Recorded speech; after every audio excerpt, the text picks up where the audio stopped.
조인섭 변호사의 상담소.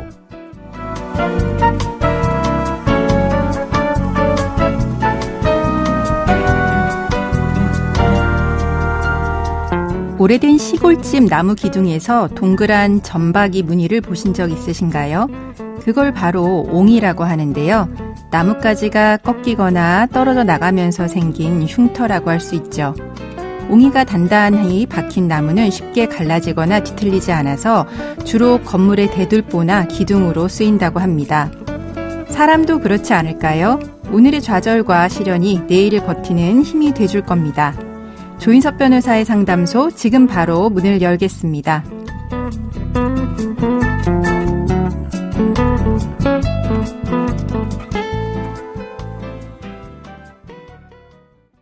당신을 위한 로하우스 조담소, 오늘은 박세영 변호사와 함께합니다. 안녕하세요. 네, 안녕하세요. 법무법인 신세계로의 박세영 변호사입니다. 오늘은 어떤 고민이 기다리고 있는지 먼저 사연부터 알아보겠습니다.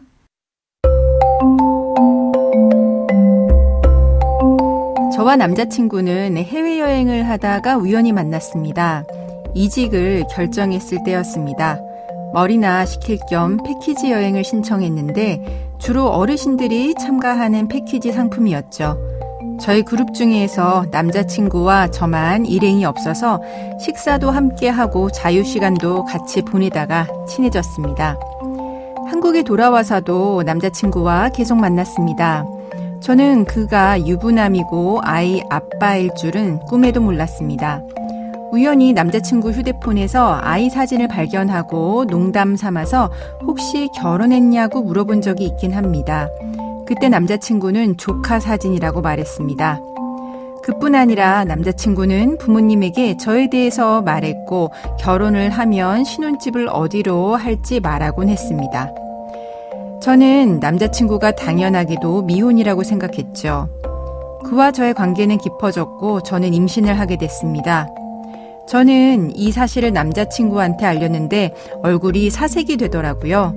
그리고 충격적인 이야기를 꺼냈습니다. 본인은 아내와 아이가 있는 유부남이라고 말이죠. 그렇기 때문에 아이를 낳아도 양육할 수 있는 상황이 아니라고 못 박았습니다. 남자친구는 아이를 지우라고 했지만 이미 태동을 느끼고 있는 저는 그것만은 할 수 없다고 했습니다. 그러자 그가 한 가지 제안을 했습니다. 아이 양육에 필요한 돈을 줄 테니 인지청구를 포기하라고 말이죠. 인지청구가 뭔가요? 제가 인지청구를 포기한 뒤에 양육비를 받으면 나중에 인지청구를 할 수 없는 것인지 궁금합니다.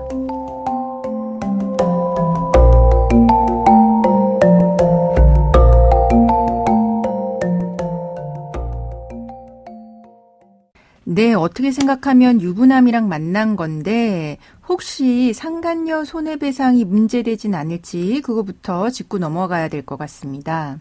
네, 알고 보니 지금 남자친구분이 배우자가 있는 유부남이라는 거는 맞지만 상간녀 손해배상의 경우에는 그 남자친구분이 배우자가 있는 유부남이라는 걸 알고서는 만났어야지 부정행위에 따른 손해배상은 책임을 부담할 수 있습니다. 네. 지금 말씀해 주신 내용으로 비춰봤을 때 사연자분은 그런 상황이 아니기 때문에 남자친구의 배우자로부터 부정행위로 인한 손해배상 책임을 청구당할 위험은 크지 않을 것으로 보입니다. 네, 그러니까 유부남이라고 하는 걸 알고 만났어야 하는데 그건 아니기 때문에 상간녀 위자료 책임은 없다는 이야기네요.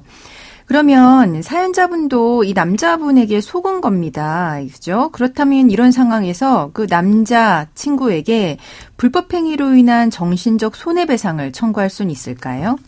네, 교제 상대를 선택하고 성관계를 포함한 교제 범위를 정하는 데에는 여러 요인이 작용할 수 있고 네. 그 중에는 상대방의 혼인 여부나 상대방과의 혼인 가능성도 포함될 수 있는데 그러한 사항에 관하여 적극적, 소극적 언동을 통해 허위 사실을 고지하는 방법으로 상대방을 착오에 빠뜨려 성행위를 포함한 교제 관계를 유도하거나 지속하는 형태는 기망으로 상대방의 성적 자기결정권을 침해하는 것으로 불법행위라 할 것입니다. 네. 실제 상대방에게 미혼이라고 속이거나 혹은 배우자와 이혼 소송 중이라고 속이고 성관계를 하며 교제를 지속한 사안에서 법원은 이혼할 것처럼 기망한 행위, 그러한 기망행위에 따라 왜곡된 사실 판단에 기초하여 성관계를 갖게 된 점을 고려하여 성적 자기결정권 침해로서 불법행위를 인정하여 손해배상 책임을 인정하기도 하였습니다. 네, 그러니까 유부남이라고 하는 거를 알았으면 사귀지도 않았을 건데 제대로 된 정보를 이제 받지 못해서 사귀고 임신까지 하게 됐으니 성적 자기결정권을 침해하는 불법행위로 손해배상 청구가 가능하다는 이야기네요. 그러면 그와는 별개로 지금 사연자분이 임신을 한 상황입니다. 이 임신한 아이와 그 남자분하고의 친자 관계는 인정받을 수 있을까요? 네, 혼인 중 출생자는 출생이라는 사실만으로 부모와 자녀의 관계가 성립하지만 혼인 외의 출생자는 아버지와의 관계에서 친자 관계를 성립하기 위해서는 인지라는 절차를 거쳐야 합니다. 네. 상대방이 스스로 의뢰인의 자녀를 본인의 아이로 인정한다면 이미 인지를 할 수 있으며 이는 포태 중에 있는 자에 대하여도 인지할 수 있습니다. 그러나 상대방이 인지하지 않을 경우에는 법원에 인지 청구의 소를 제기하여 친자 관계를 창설할 수 있습니다. 법원은 인지 소송의 부와 자 사이에 사실상 친생자 관계의 존재를 확정하고 법률상 친생자 관계를 창설하는 것을 목적으로 하여 친족 상속법상 중대한 영향을 미치는 인륜의 근본에 관한 것이고 공익에도 관련된 중요한 것으로 보기 때문에 당사자의 증명이 충분하지 못할 때에는 직권으로 사실조사와 증거조사를 하며 혈액형 검사나 유전자 검사 등 과학적 증명 방법이 유력하게 사용됩니다.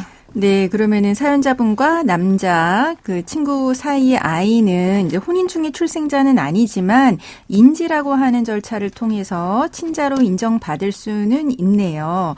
그러면 그 남자친구가 사연자분에게 금원의 지급을 조건으로 이러한 인지 청구를 포기해달라라고 하는 요구를 했는데 그 요구는 타당한 걸까요?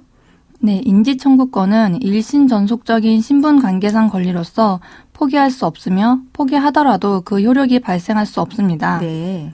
실제 법원은 인지 청구 및 양육비 지급 청구의 소가 제기되자 부가 모에게 장래 양육비를 일시금으로 지급하되 인지 청구의 소를 취하하는 것으로 합의하였고 실제 모가 양육비를 지급받았음에도 불구하고 인지 청구의 판결을 근거로 부의 가족관계 등록부에 자녀로 등재한 사건에서 일신 청구권은 일신 전속적인 신분 관계상의 권리로서 포기할 수 없는 것이므로 일정한 대가를 받고 이를 포기하는 약정을 체결하였다면 그 자체로 선량한 풍속 기타 사회 질서에 반하는 행위에 해당하는 것으로 보았고 결과적으로 위 합의 내용을 위반하였음을 이유로 모에게 위약금을 청구한 부의 청구를 인정하지 않았습니다. 네, 그러니까 나의 자녀가 맞다라고 하는 어떤 인지 청구권이라고 하는 거는 포기할 수 없는 건데 이거를 돈을 받고 포기하는 거는 이제 선량한 풍속 기타 사회 질서에 위반하는 행위로 인정이 안 된다는 거네요. 그러면 이렇게 인지 청구 소송을 해서 이 아이가 그 남자분의 아이가 맞다라고 하는 친자 확인이 된다면 아이가 성인이 될 때까지 양육비를 받을 수 있지 않겠습니까? 이 양육비 일시불로도 받을 수 있을까요? 네, 생부인 상대방에게 자산이 있어 양육비 지급에 관하여 당사자들 사이 장래 양육비로 일정 금원을 일시금으로 지급하는 것에 합의가 이루어진다면 일시금으로 지급받는 것도 가능할 것입니다. 네. 그러나 법원은 장래 양육비에 관하여 특별한 사정이 없으면 매월 또는 매년 일정한 일자에 정기적으로 지급하도록 정하고 있으므로 법원에 양육비 심판 청구를 하여 양육비를 지급받는 경우에는 통상 정기금으로 지급받을 수 있다고 보아야 할 것입니다. 네, 그러니까 매월 받을 수 있을 뿐 상대방이 동의하지 않으면 장래 양육비 일시금 지급은 어렵다는 이야기시네요. 그럼 지금까지 상담 내용을 정리해 보자면 사연자분에게 미혼이라고 속여서 성관계를 유도한 행위는 성적 자기결정권 침해로 불법행위에 해당합니다. 그렇기 때문에 사연자분은 남자분을 상대로 오히려 손해배상 청구를 할 수가 있고요. 아이의 친자 관계는 그 남자친구가 이미 인지를 해주면 좋겠지만 이미 인지해주지 않는다고 하더라도 법원의 인지 청구 소송을 통해서 인정받을 수 있습니다. 이러한 인지 청구권은 포기할 수 없는 권리이기 때문에 돈을 주는 조건으로 포기를 해달라고 하더라도 그러한 약정은 무효라고 하는 것까지 안내해드렸습니다. 지금까지 박세영 변호사와 함께했습니다. 네, 감사합니다. 조인섭 변호사의 상담소는 유튜브를 통해서 다시 듣게 하실 수 있습니다. 궁금한 점이나 건의할 사항이 있으면 댓글을 달아주세요.